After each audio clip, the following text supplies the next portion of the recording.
Le journal des régions, le dernier de la semaine. Bonsoir à tous. À la une, tous les enfants ont droit à la santé, à l'éducation, à la scolarisation, à une correspondance privée, entre autres. Tous ces principes ont été rappelés jeudi à l'occasion de la journée de l'enfant africain à Weywia. Mais il a aussi été fait cas des devoirs de l'enfant, notamment le respect envers ses parents et les éducateurs.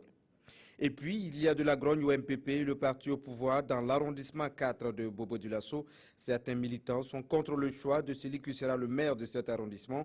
Ils dénoncent les liens familiaux entre ce dernier et le secrétaire général du parti dans le Houé. Bienvenue au journal. Les enfants ont des droits, mais aussi des devoirs. Cela a été dit une fois de plus à la journée de l'enfant africain. Ce jeudi 16 juin à Weywia, on a surtout parlé de la protection de l'enfant pendant les conflits et autres crises en Afrique. Il y a aussi les travaux forcés et les trafics. Des messages ont été envoyés aux parents et aux dirigeants. Reportage de Irénée Kabouré, Chantal Sawadogo et Herman Toé. Dire non au travail de l'enfant, dire oui à la protection du droit de l'enfant. C'est ce que les enfants du Yatenga ont exprimé ce 16 juin à l'occasion de la commémoration de la Journée mondiale de l'enfant africain. Ils ont saisi l'occasion pour interpeller les autorités ainsi que les parents sur la protection et le respect des droits des enfants. À cet effet, ils ont aussi pris des engagements fermes. En tant qu'enfant africain, je vais veiller à ce que mes camarades, les enfants, aient droit surtout à l'éducation, à la protection, à la santé et aussi qu'ils respectent leurs parents et tous ceux qui veillent à leur éducation. Malheureusement, la situation des droits et devoirs des enfants n'est pas aussi reluisante dans la région du Nord. La place des enfants, ce n'est pas dans des champs de coton ou des champs de haricots ou dans des sites d'orpaillage, mais la place des enfants, c'est à l'école.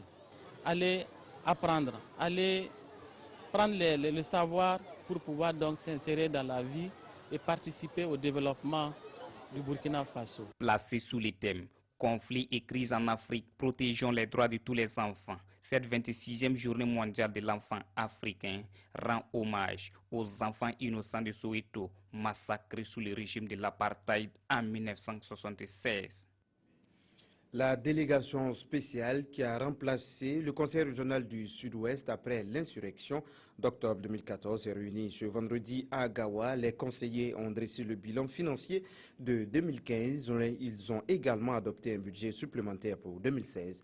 Le compte rendu de Aboubakar Traoré et Basile Bassolé.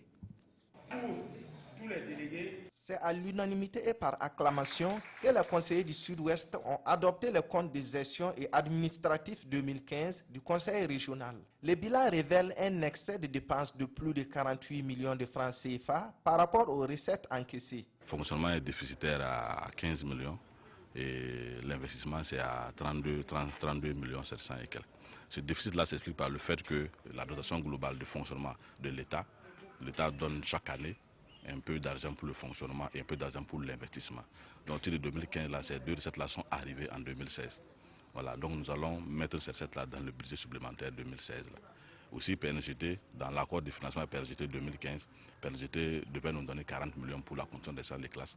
Ces salles-là sont construites, mais les recettes sont arrivées en 2016. Afin de prendre en compte les nouvelles réalités, un budget supplémentaire de plus de 103 millions de francs CFA a été adopté. Aussi, la deuxième session ordinaire de 2016 du Conseil régional du Sud-Ouest a-t-elle autorisé la construction du mur de clôture de son siège et une cafétéria. Cette rencontre statutaire est probablement la dernière de la délégation spéciale régionale, un conseil régional confronté au manque de personnel.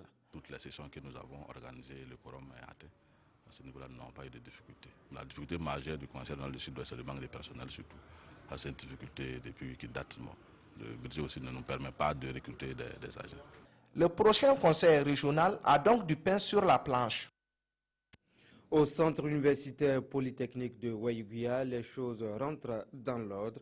Suite à un mouvement d'humeur des étudiants en médecine, une délégation de l'université Joseph Kizerbo et du ministère de la Santé s'est rendue sur place. Finalement, un compromis a été trouvé avec les étudiants et les résultats de la session de rattrapage ont été proclamés. Les inscriptions commencent le 20 juin prochain. Irénée Kabouré, Belema Herman Toé. Cette rencontre entre la délégation conduite par le président de l'université Ouaga 1 et les étudiants a permis de passer en revue les différents points de revendication de ces derniers. Des problèmes d'infrastructure au manque de matériel, en passant par la ressource humaine, tous ont trouvé des réponses. Pour ce qui concerne les résultats, il n'y a plus de soucis à ce niveau. Les résultats sont disponibles.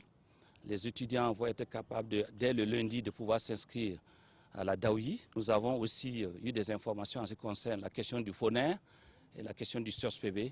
Je pense que vraiment tout a été pris en charge pour que les étudiants soient dans de bonnes conditions pour reprendre les cours dans les plus brefs délais. Quant au volet ressources humaines, le recrutement d'enseignants permanents est en vue. Nous avons proposé à notre ministre, Monsieur le ministre de l'Enseignement supérieur, de la Recherche scientifique et de l'Innovation, et à Monsieur le ministre de la Santé, de nous donner la possibilité d'engager 15 assistants qui seront à l'université pour les enseignements théoriques, mais également à l'hôpital de Wayugia pour la formation pratique, ce qui va améliorer le savoir-faire et le savoir-être des étudiants. Des propositions qui soulagent, mais restent toujours à concrétiser. On peut dire que quelque chose est en train d'être fait.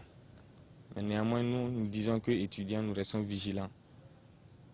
Parce que souvent, il peut arriver que ce soit des promesses. Maintenant, on aura satisfaction que lorsque ces promesses-là seront tenues justement. Afin de résorber le retard, une programmation continue des cours est prévue. Et à cet effet, un comité constitué de l'administration, du corps enseignant ainsi que des étudiants a été mis en place pour un meilleur fonctionnement de l'université. Au MPP, dans l'arrondissement 4 de Bobo-Dioulasso, il y a des mécontents. Des militants du parti au pouvoir sont contre le choix de celui qui a été désigné comme maire. Ce dernier est le frère cadet du secrétaire général du parti dans la province du Oué. Les précisions avec Karim El-Boudo, Momoni Baro. Mouvement d'humeur devant le siège du parti MPP dans le Oué. Le choix porté sur Sangouin Sira Anatole Sanon pour prendre les rênes de la mairie de l'arrondissement 4 ne fait pas l'unanimité au sein des militants.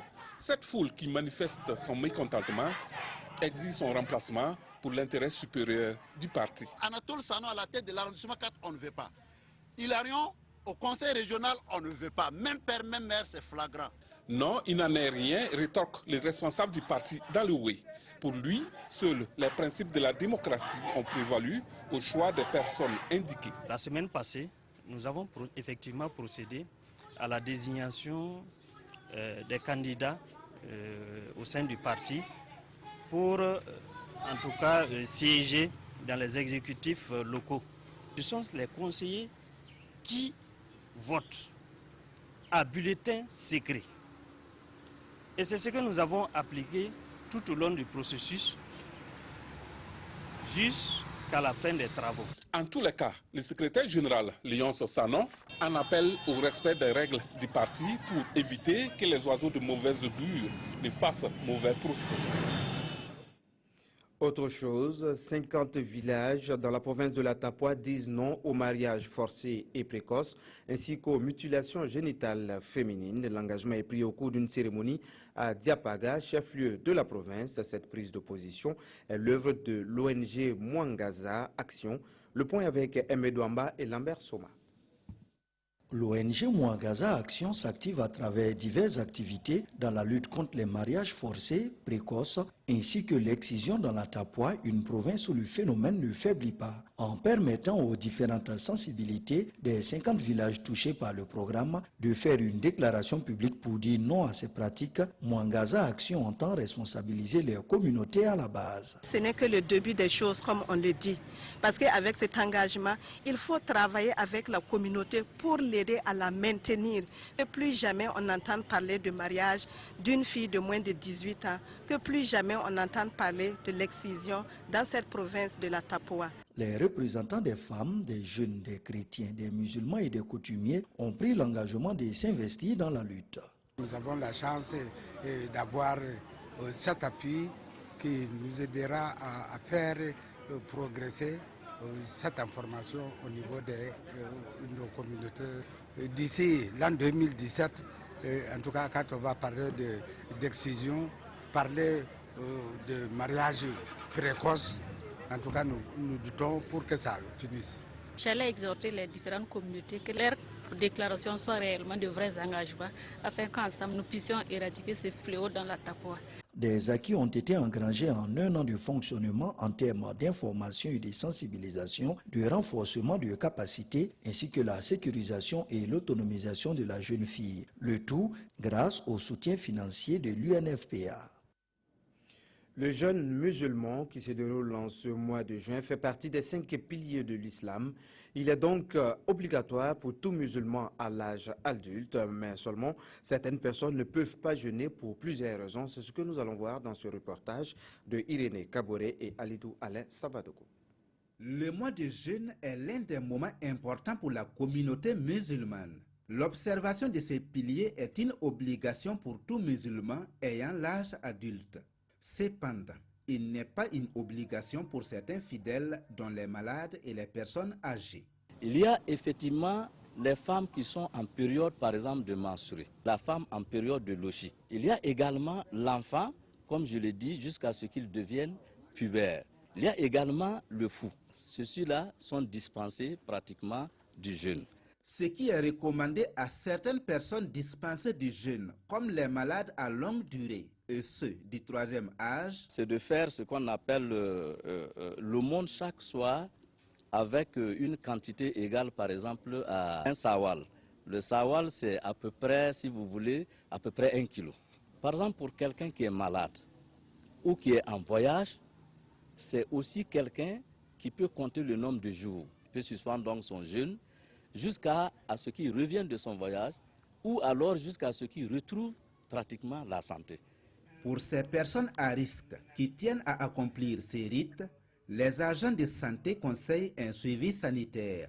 C'est particulièrement donc des personnes qui ont des maladies donc de longue durée, les diabétiques. Vous avez aussi les personnes âgées, les femmes donc en situation donc, de grossesse. Donc c'est des personnes donc à risque et il faut donc que des conseils puissent être donc accompagnés. Une alimentation équilibrée au petit déjeuner, un repas fractionné le soir est nécessaire pour la santé. Pour ce qui concerne le petit déjeuner, il faut éviter donc de les sauter. Pour ce qui est donc du repas donc du soir, il est intéressant donc surtout conseillé de prendre donc des dattes. Ce qu'il faut retenir, c'est qu'il faut éviter donc les excès. Il faut éviter donc des aliments qui sont très gras. Il faut éviter donc des aliments qui sont très sucrés. Le mois sacré du Ramadan est une prescription du Saint-Coran pour la piété des musulmans. Le jeûne, la prière, la lecture du Coran et les partages sont entre autres les caractéristiques de ce temps. C'est tout pour ce journal des régions. Merci de nous avoir suivis. Bon week-end sur la télévision du Burkina.